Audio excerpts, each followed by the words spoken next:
नमस्कार, लोकतंत्र देख रहे हैं आप। मैं हूं आपके साथ नेहा दुबे। बात होगी बिहार की। बिहार में विधानसभा चुनाव से पहले सियासी सरगर्मियां शुरू हो गई है। बता दें आपको कि अभी फिलहाल महागठबंधन को लेकर भी रसाकसी बनी हुई है। खासकर महागठबंधन में संशय का दौर जारी है। पटना में गुरुवार को महागठबंधन की हुई बैठक। बता दें कि लेकिन सीटों के बंटवारे और मुख्यमंत्री के चेहरे पर और मुद्दों पर सहमति नहीं बन सकी। बताया ये भी गया है कि फिलहाल कांग्रेस तेजस्वी को सीएम फेस बनाने को राजी नहीं है। इस बात पर जोर तब और ज्यादा मिला है जब बिहार कांग्रेस के प्रभारी ने सीएम चेहरे के नाम पर चुप्पी साध ली। इसके साथ ही सीटों के बंटवारे पर भी फैसला नहीं हो सका।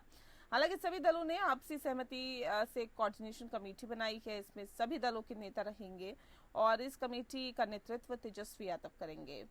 बिहार में महागठबंधन में क्या क्या दिक्कतें हैं, इसको समझने की आज हम कोशिश करेंगे। लेकिन फिलहाल जो आपको बता दें, जो फिलहाल अभी दिखाई दे रही है दिक्कतें, वो है सीएम फेस और सीटों के बंटवारे पर जो पेंच फंसा हुआ है। सीएम चेहरे के नाम पर कांग्रेस ने क्योंकि चुप्पी साधी है और कोऑर्डिनेशन कमेटी का नेतृत्व करेंगे तेजस्वी यादव और एनडीए तेजस्वी का नेतृत्व महागठबंधन को स्वीकार नहीं है।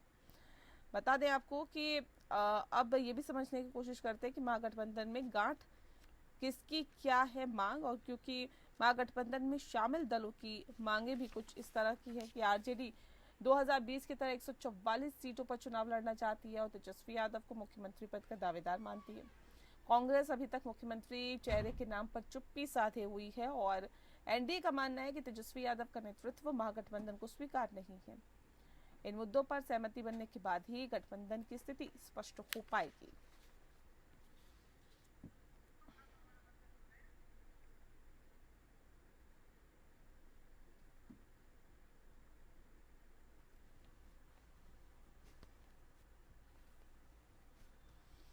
और चलिए इस विषय पे तफसील से हम चर्चा करेंगे। खास मेहमान हमारे साथ मौजूद है, उनसे आपका परिचय करा देते हैं। इस वक्त हमारे साथ ज्ञान रंजन जी जुड़ गए हैं, कांग्रेस के नेता हैं। बहुत स्वागत है ज्ञान जी आपका। और प्रतिभा सिंह जी हमारे साथ फिलहाल जुड़ गई हैं, जो कि जेडीयू की प्रवक्ता है। बहुत बहुत स्वागत है मैम आपका। और प्रमोद सिन्हा जी हमारे साथ जुड़ गए हैं, प्रवक्ता हैं आरजेडी के। प्रमोद जी आपका भी बहुत बहुत स्वागत है। प्रमोद जी, इस खास कार्यक्रम की शुरुआत आपके साथ ही करते हैं। लगातार बैठकों का दौर जारी है महागठबंधन में, लेकिन सहमति नहीं बन पा रही है। इसके पीछे की वजह क्या है प्रमोद जी?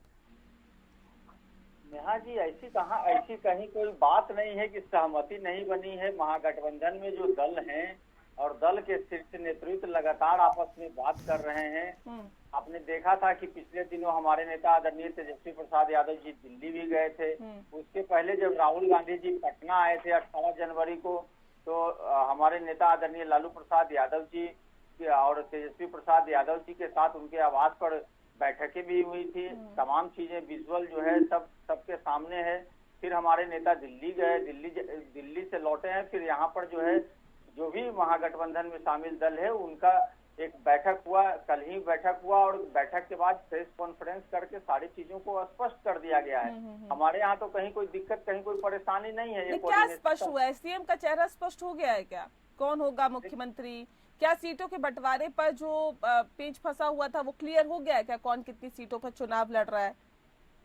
देखिए नेहा जी, चुनाव में अभी समय है। सबसे पहले तो आप इस चीज को समझ लीजिए कि चुनाव में अभी समय है। जहाँ सीटों की जो आप बात कर रही हैं, तो सीटों का अभी बंटवारा, ये कोऑर्डिनेशन कमेटी जो बनाया गया है, ये कोऑर्डिनेशन कमेटी जब आगे बैठेगी तो इन सब चीजों पर बात करेगी और आपसी सहमति से आगे। देखिए सबसे बड़ी बात क्या है ना कि महागठबंधन में जो दल है उन्होंने साफ और स्पष्ट रूप से कहने का काम किया है कि हम लोग एक साथ मिलकर के बिहार के जो जन सरोकार के मुद्दे हैं, जो ज्वलन समस्याएं हैं बिहार के परिप्रेक्ष्य में, उन तमाम समस्याओं को के निराकरण के मुद्दे स्पष्ट हो गए हैं क्या? मुद्दे स्पष्ट हो गए? मुद्दे तो स्पष्ट ही है ना नेहा जी। तो शुरू से आप देख रहे हैं लगातार, जैसे बेरोजगारी है, गरीबी है। आप सुनिए ना बात को। बेरोजगारी, गरीबी, भूखमरी, महंगाई, पलायन, बिहार का एक बड़ा वर्ग जो है पलायन कर जाता है, अपने रोजी रोटी की तलाश में दूसरे राज्यों में चला जाता है। तो ये बहुत बड़ा है। ये सब बिहार का जो बदहाली है, 20 वर्षों से माननीय मुख्यमंत्री नीतीश कुमार जी हैं, 11 वर्षों से डबल इंजन की सरकार है, 17 वर्षों से एनडीए की सरकार है। बावजूद जब आप देखिएगा, चाहे साक्षरता दर हो, प्रति व्यक्ति आय हो, प्रति व्यक्ति अच्छा ये बताइए, अभी आप कह रहे चुनाव में वक्त है, कितना वक्त है चुनाव में, और अभी तक अगर सीएम का चेहरा ये डिसाइड नहीं हुआ तो क्या बिना दूल्हे की बारात जाएगी क्या आप लोगों की तरफ से? नेहा जी कैसी बात कर रही है, 2020 के भी बिहार विधानसभा का चुनाव हुआ था ना, चेहरा तो आप लोगों के सामने है ना, चेहरा तो उस कौन चेहरा सामने है? हमारे नेता आदरणीय तेजस्वी प्रसाद यादव जी महागठबंधन के चेहरा थे। अभी लोकसभा का चुनाव हुआ, अभी भी वही है क्या? कि ड्राइविंग सीट पर कौन थे? तेजस्वी प्रसाद यादव अभी भी रहेंगे ड्राइविंग सीट पे क्या? क्या बोल रहे हैं? अभी भी ड्राइविंग सीट पे है क्या तेजस्वी यादव? अभी भी मुख्यमंत्री पद के लिए वही दावेदार हैं क्या?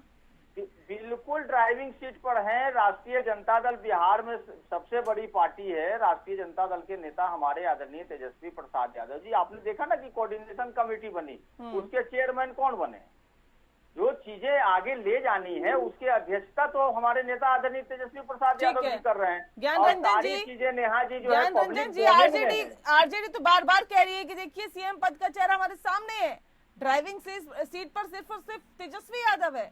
आप लोगों को क्यों नहीं समझ में आता या क्यों उनको नहीं मानने को तैयार आप लोग? देखिए नेहा जी, बहुत सिंपल सी बात है, इसमें कोई इक्वेशन नहीं है, रॉकेट साइंस नहीं है। आप कह रहे हैं क्या एनडीए में मुख्यमंत्री जी का चेहरा नीतीश कुमार जी को घोषित किया? अगर किया होता तो उनके बेटा निशान जी ये तो नहीं करते ना कि अमित अंकल को भी बोलना पड़ेगा, रिक्वेस्ट करेगा। कोई हरियाणा का नेता आके ये नहीं ना बिहार में बोलता कि सम्राट चौधरी मुख्यमंत्री का चेहरा होंगे। वहां पे क्या सीट शेयरिंग की बात हो गई? कितनी सीटें किस पार्टी को मिली? अगर होती तो क्यों मांझी जी चिल्ला चिल्ला के अपना सीट का आगाज करते कि हमको इतना चाहिए? वहां सर फुटअव्वल हो रहा है, वहां मारामारी हो रही है, वहां भगदड़ मच जाएगी आने वाले दिनों में, वहां कुछ भी ठीक नहीं है और हम पे आप इल्जाम लगा रहे हैं। मैं आपको खुद कहता हूं बहुत रिस्पॉन्सिबिलिटी और गंभीरता के साथ कि हमारी जो पहले दिन से हम कह रहे हैं कि हम समय समय पे आके सारी चीजों को अवगत कराएंगे बिहार की जनता को। और मुद्दा ये नहीं है कि हम कब लड़े कैसे लड़े, मुद्दा ये है कि हम एकजुट होकर लड़े और बिहार के जो कॉमन मिनिमम प्रोग्राम बनाने की जो रिस्पॉन्सिबिलिटी जो कोऑर्डिनेशन कमेटी के तहत दी गई है उस पे काम बहुत पहले से चल रहा है। आज कल डिसाइड नहीं होना चाहिए, वो हो जाएगा वो भी बिल्कुल। नेहा जी मैं तो पहले क्लियर कर दिया, क्या एनडीए में हो गया क्या? मैं तो आपको फिर बोल रहा हूँ कि उसका समय आएगा, उसकी भी जो मीटिंग होगी, पहली दूसरी मीटिंग थी, सारी दलों के साथ पहली मीटिंग हुई। आप एक बात बता दो, क्या एनडीए ने इस तरह से सार्वजनिक रूप से कोई मीटिंग की है? एनडीए में कोई स्टीयरिंग कमेटी या अलायंस कमेटी है जो ये डिसाइड करे? सुन लीजिए, नहीं अरे नहीं प्लीज नेहा जी मुझे कंप्लीट करने दीजिए, मैं आपको आपकी सारी नहीं नेहा जी सवाल तो सुन लीजिए। अरे सवाल तो वही है, सीटों का बंटवारा हो गया, एनडीए में हो गया, एनडीए में हो गया, जितना लेट एनडीए में हो गया, नहीं लगेगा कि आपको उतना नुकसान हो सकता है? नहीं हमें अपने टाइम का बहुत एहसास है कि हम क्या कर रहे हैं। ये सवाल एनडीए से पूछे, हम आपको फिर कंप्लीटली बोल रहे हैं कि हम अपने समय के साथ साथ आपके साथ आएंगे। हमने मुद्दे डिसाइड कर रखे, हमारा एजेंडा सेट है। हम किसी को भी इस बार बिहार के मुद्दों से भटकने नहीं देंगे। बिहार के मुद्दे पे ही राजनीति होगी। बिहार की जनता सुन तो लीजिए मैडम, नेहा जी स्वीकार नहीं है ये तो बता दीजिए। अरे कौन बोला कि स्वीकार नहीं है? इसे ये अलायंस कमेटी के जो चेयरमैन बने वो कौन बने? क्या आप बात कर रहे हो नेहा जी? इस सवाल का ये मान ले कि तेजस्वी यादव ही सीएम का चेहरा होंगे। आप ये मान लीजिए, पहले ये मान लीजिए कि क्या सम्राट चौधरी मुख्यमंत्री होंगे बिहार के? इसका जवाब दिलाइए एनडीए के लोगों से। जब वो लोग हल्ला कर रहे हैं बाहर के लोग आके, आप ये क्लियर कीजिए ना, आप उनसे भी तो ये सवाल कीजिए। आप अगर ये सवाल हमसे करना मैं सवाल तो आप कीजिए ना, तो कीजिए ना प्लीज।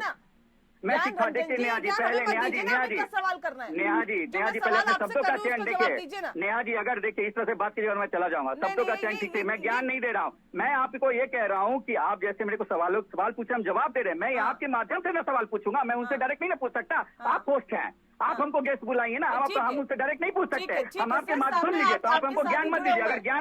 अगर ज्ञान देना तो हमको मत बुलाए कीजिएगा प्लीज।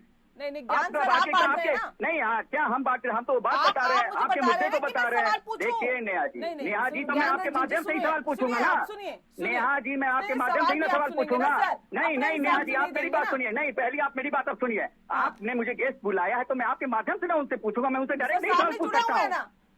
तो मैं नहीं मेरा माध्यम आप हो नेहा जी, मेरा माध्यम आप हो, मैं आपके थ्रू से सवाल पूछ सकता हूँ। मैं ये सब मुझे मत बताई रही है, इस तरह की बातें मत किया कीजिए मेरे साथ। लेट लतीफी हो रही है महागठबंधन में, क्या लग रहा है आपके लिए फायदेमंद होगी? आवाज नहीं आ रही मैम आपकी, अनम्यूट करिए प्लीज।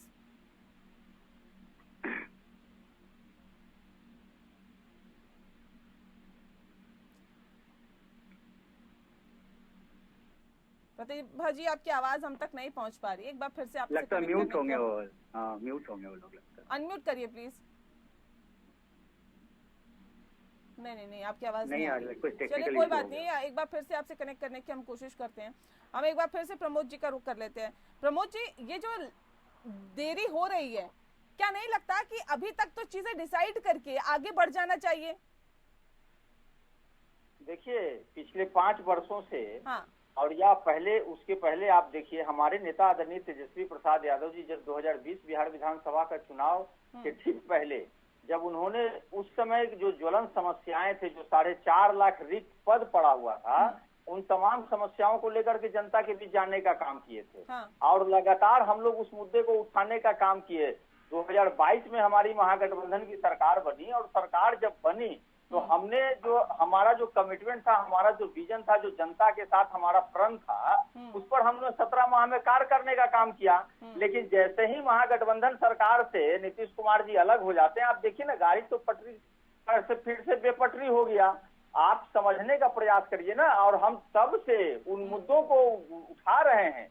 हमने तेजी से जो है रोजगार देने का काम किया, हमने IT policy, tourism policy, sports policy बनाने का काम किया, हमने मिशन बुनियाद, मिशन परिवर्तन, मिशन 60 के साथ स्वास्थ्य विभाग में आमूलचूल परिवर्तन करने का काम किया, हमने आरक्षण का दायरा बढ़ाने का काम किया, हमने नियोजित शिक्षक को राजकर्मी का दर्जा दिलाने का काम किया।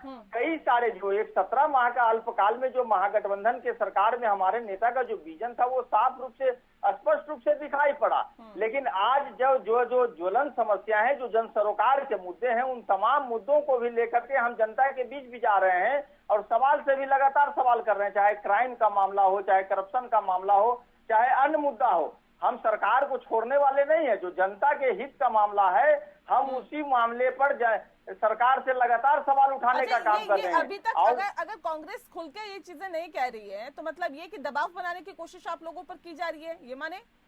नहीं नेहा जी, जब राहुल गांधी जी से मिलकर के हमारे नेता बाहर आए और मीडिया को जब उन्होंने वाइट देने का काम किया, मीडिया को संबोधित करने का काम किया, उन्होंने साफ और स्पष्ट रूप से कहा कि आप चिंता क्यों करते हैं, आप चिंता मत करिए, हमारे यहाँ सब ठीक है और समय आने पे सारी चीजें आपके ही माध्यम से हम बताने का काम करें। अब देखिए, जैसे ही कल मीटिंग हुई, 5 दल का जो मीटिंग हुआ, तो मीटिंग के बाद जो है सबसे पहले प्रेस कॉन्फ्रेंस किया गया और जो निर्णय हुआ उसको आप लोगों के सामने रखा गया और 5 दल के नेताओं ने बारी बारी से प्रेस को संबोधित करने का काम किया। हमारे यहाँ सब कुछ साफ और स्पष्ट, एकदम सब कुछ क्लियर है। यहाँ कहीं कोई दिक्कत, कहीं कोई परेशानी नहीं है। परेशानी कहाँ है ना, देखिए, जब जीतन राम मांझी जी कहते हैं ना कि हमको अगर हम 40 सीट पे लड़ते हैं और 20 सीट भी हमारा आता है तो मुख्यमंत्री का चेहरा हमारा होगा। और ऐसा इसलिए कहते हैं क्योंकि उनको नरेंद्र मोदी जी का आशीर्वाद मिला हुआ है।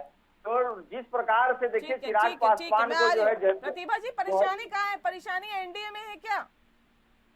नेहा जी, आपको मेरी आवाज मिल रही है? आ रही है सर, आ रही है मैम, आ रही है, बताएं। हाँ नेहा जी, हमें कहीं कोई परेशानी नहीं, बल्कि ये लोग जितना बेबाकी से झूठ बोल जाते हैं ना, मुझे उससे तो समझ में नहीं आता है कि बहुत अजीब लगता है। अब आप बताइए, ये अपनी पीठ थपथपा रहे हैं, अरे भाई लड़ाई इनके घर के अंदर है। ये सभी सत्ता के प्यास से लिप्त लोग हैं जो बैठक करते हैं। बैठक में वो चीजें निकल के नहीं आती जिन चीजों के लिए बैठक करते हैं। आदरणीय लालू प्रसाद यादव जी कहते हैं कोई माई का लाल तेजस्वी को सीएम बनने से रोक नहीं सकता। यानी कोई स्वघोषित सीएम यहाँ है, कोई स्वघोषित डिप्टी सीएम है, और महागठबंधन के अंदर जो बड़े नेताओं की, शीर्ष नेताओं की बैठक होती है, उसमें निर्णय होता है कि चुनाव के बाद तय करेंगे हमारा सीएम कौन होगा। अब आप बताइए, सहमति नहीं बनती और मुख्यमंत्री रहे, वो कहते हैं हमारे बेटे को कोई माई का लाल नहीं रोक सकता। तो माननीय सोनिया गांधी जी ने आशीर्वाद मिल गया है, मेरा लाल आपके लाल को रोक सकता है। और रही बात प्रतिभा जी, लेकिन क्लियर तो देखिए एनडीए की तरफ से भी नहीं हुआ ना, कांग्रेस की प्रवक्ता, क्लियर तो एनडीए की तरफ से भी नहीं हुआ। एनडीए में मुख्यमंत्री का चेहरा तय है। अरे भाई, एनडीए के सबसे बड़े नेता प्रधानमंत्री होते हैं। आदरणीय प्रधानमंत्री जी ने हर मंच से कहने का काम किया और अमित शाह जी ने भी कहा कि 2025 बिहार विधानसभा का कब कहा? माननीय कब कहा? नीतीश कुमार जी ये बात कब कही? कब कही बताइए ना, होंगे। कब कही बताइए ना प्रतिभा जी। झूठा पार्टी का प्रवक्ता तो झूठे ना बोलेगा। कौन सी मंच पे कहा? हमने तो नहीं सुना प्रतिभा जी। नहीं 2025 में कब कह दिया कि देखिए मुख्यमंत्री का चेहरा हमारा नीतीश कुमार होगा? ये कब कहा? नेहा जी सुन लीजिए ना, परसों आप अभी तो निशांत के बात की चर्चा हुई। निशांत ने क्या कहा? निशांत ने यही कहा ना कि अमित अंकल ने भी तो यही कहा। निशांत कौन है? निशांत कौन है राजनीति में भाई? कौन सा पद पे है? कौन सा पार्टी में है? अरे भाई आप अपना देखिए ना, अपनी अरे हम पूछे निशांत कौन है, किस पार्टी में है, किस पद पे है? आप क्यों थोप निकाल रहे हैं? आप अपने घर नेहा जी निशांत कौन है? पूछिए तो इनसे। बने हैं निशांत कौन है? इनसे पूछे ना, पार्टी में क्या है वो, किस पद पे है? बिखर रहे हैं और एनडीए मजबूती के साथ, चट्टानी एकता के साथ आपके सामने पहाड़ की तरह खड़ा है। कैसे लड़िएगा आप पहले खुद के घर को मजबूत। हरियाणा के जो मंत्री सम्राट चौधरी का नाम लिए थे उसके बारे में क्या कहना है इनका? माननीय मुख्यमंत्री श्री नीतीश कुमार जी। नहीं, मुझे बताइए ना, मुझे बताइए ना, ये कोई स्वघोषित सीएम नहीं है। नहीं तो क्लियर नहीं हो पा रहा ना मैम, क्लियर नहीं हो पा रहा ना। कौन से नेता ने ये कह दिया कि देखिए मुख्यमंत्री का चेहरा नीतीश कुमार ही होंगे? कौन से नेता ने? किसी नेता ने नहीं कहा। पार्टी के हरियाणा का मंत्री आके कहता है कि सम्राट चौधरी मुख्यमंत्री बनेंगे। वो भी यही बात कहते हैं। हमारे यहाँ कहाँ कोई कंफ्यूजन है? अगर इस पैनल में बीजेपी के प्रवक्ता होते या फिर उनको ऐड कर लीजिए, देखिए उनका जवाब क्या होता है। ठीक है, भारतीय जनता पार्टी के किसी बड़े नेता ने मैम अभी तक तो कहा नहीं, लेकिन ये चीजें क्लियर भी होनी चाहिए। अगर प्रधानमंत्री कहते हैं कि देखिए हम तो नीतीश कुमार के चेहरे पे चुनाव लड़ रहे हैं तो बात अलग है। अभी तक क्लियर ये चीजें नहीं है। बहरहाल जी बताइए प्रमोद जी कुछ कहना चाह रहे हैं? एक सेकंड में आ रही हूँ प्रमोद जी। देखिए सबसे बड़ी बात क्या है ना कि जब महागठबंधन में 2022 में माननीय मुख्यमंत्री नीतीश कुमार जी शामिल होते हैं, उसके बाद उनका क्या कहते हैं कि भारतीय जनता पार्टी हमारे दल को समाप्त करना चाहती थी, और समाप्त कैसे करना चाहती थी वो भी उन्होंने बतलाने का काम किया कि चिराग पासवान को कैसे इनके खिलाफ यूज करने का काम किया, और आज तीसरे नंबर की पार्टी बनाने का काम किया। तो भारतीय जनता पार्टी का आपने देखा ना कि लोजपा को कैसे दो फाड़ करने का काम किया। जब जरूरत पड़ा तो पशुपति पारस को केंद्र में मंत्री बना दिए, जब जरूरत पड़ा तो चिराग पासवान जी को, पशुपति पारस जी को पैदल करने का काम किए। तो भारतीय जनता पार्टी का चाल चरित्र और चेहरा सिर्फ बिहार में नहीं, देश के दूसरे राज्यों में साफ और स्पष्ट दिखाई पड़ता है। चाहे आप महाराष्ट्र की बात कर लीजिए, चाहे दूसरे राज्यों की बात कर लीजिए, वो कहते कुछ है और करते कुछ है। तो अभी तक तो उन्होंने, अमित शाह जी ने तो कहा कि संसदीय बोर्ड में तय होगा। आपने देखा था कि डिप्टी सीएम विजय सिन्हा ने भी कहने का काम किया कि अटल बिहारी वाजपेयी की इच्छा थी वो अभी पूरा नहीं हुआ है। सैनी जी का जो बयान था वो भी आप के सामने है। तो इनके यहाँ तो अपने उपापोह की स्थिति है ना, ये समझने वाली बात है। हम लोग के यहाँ तो मान लीजिए कोऑर्डिनेशन कमेटी बनी है, उसके अध्यक्ष हमारे नेता आदरणीय तेजस्वी प्रसाद यादव जी बने हैं। सारे चीजों को प्रमुखता से मीडिया के सामने रखा जाता है। सब चीजों को लेकर के हम आगे बढ़ने का काम कर रहे हैं और हमारे तमाम घटक दल ने एक सुर में ये कहने का काम किया है। ठीक है प्रमोद जी, प्रमोद जी कितनी सीटों पर लड़ रही है आरजेडी, कितनी कांग्रेस को दी है, बाकी गठबंधन के साथियों को कितनी कितनी दी है? नेहा जी हम भी है डिबेट में आ रहे ज्ञान जी।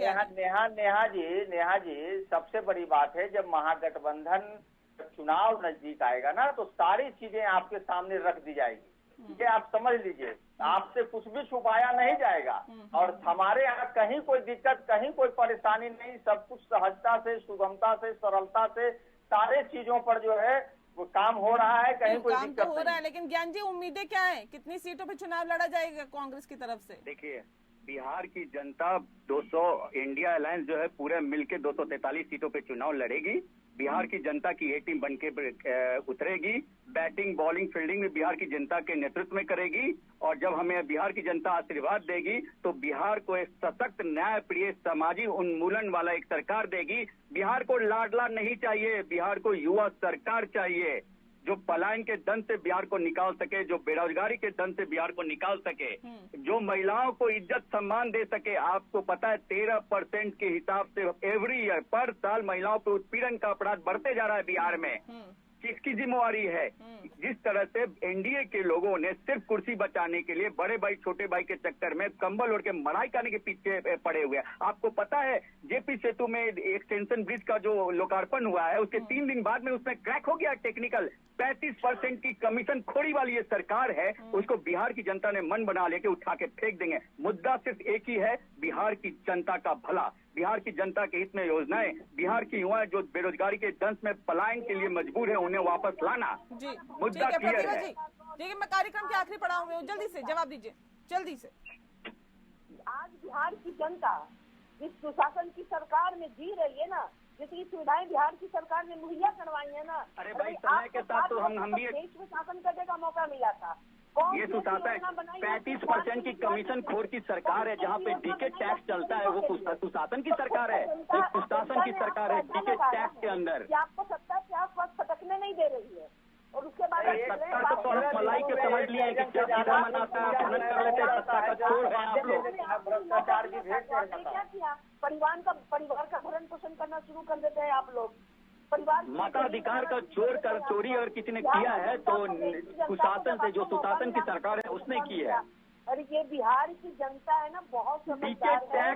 वाले कैसे बोल रहे हैं ये समझ में नहीं आ रहा है। जो 35% का कमीशन चोरी, जो टेंडर घोटाला और एस्टीमेट घोटाला के सृजन है, वो लोग के मुंह से ऐसी बातें अच्छी नहीं लगती है। और 225 जो हमारा देखिए बिहार चुनाव नजदीक है और ऐसे में राजनीतिक पार्टियां अपने अपने मुद्दों की बात कर रही हैं, लेकिन वाकई जनता से जुड़े हुए मुद्दे तो उठाने ही चाहिए, लेकिन बाकी चीजें भी क्लियर हो जानी चाहिए, क्योंकि जनता भी जानना चाहती है कि सीएम चेहरा कौन होगा। अगर हम इस सरकार को बनाते हैं तो आखिर मुख्यमंत्री कौन होगा, कौन कितनी सीटों पर चुनाव लड़ेगा और किस तरह की बाकी तैयारियां चल रही है। बहरहाल बहुत शुक्रिया आप सभी का हमारे साथ इस खास कार्यक्रम के माध्यम से जुड़ने के लिए। लोकतंत्र में फिलहाल के लिए इतना ही। नमस्कार।